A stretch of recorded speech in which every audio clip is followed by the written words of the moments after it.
C'est une œuvre capitale dont la lecture permettra un changement de mentalité dans le monde du travail et dans celui dit hospitalier.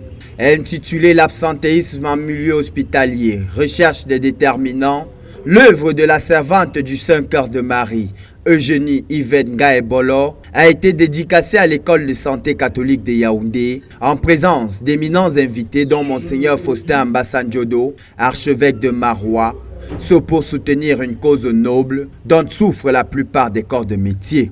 Ça met le doigt sur une réalité qui malheureusement devient banale, la question de l'absentéisme.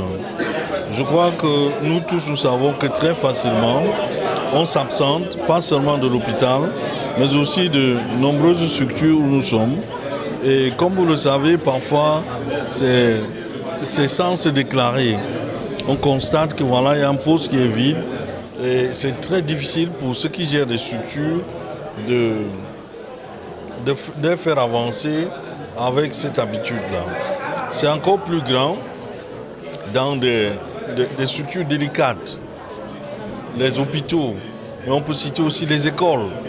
Imaginez-vous, le matin, il y a une classe et un maître qui n'est pas là. C'est très difficile à gérer ce genre de choses. Et je crois que la sœur ait mis le doigt sur cette réalité-là qui devient endémique dans notre société.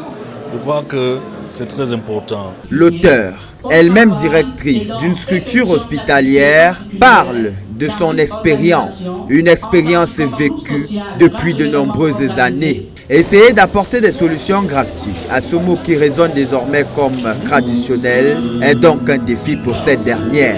Ayant mené une étude dans une institution hospitalière, j'ai constaté que l'absentéisme représentait un fléau. Un enjeu pour toute organisation, mais plus encore pour un hôpital, parce que le phénomène participe à la désorganisation des équipes de travail et affecte la qualité de prise en soin des patients. À la désorganisation provoquée par le salarié absent s'ajoute un coût de remplacement élevé sur le plan social, humain.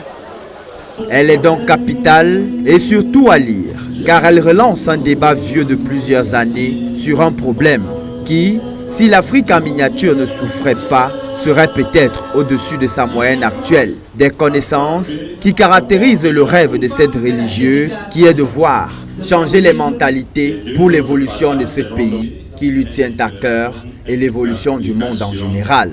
Bonne lecture donc.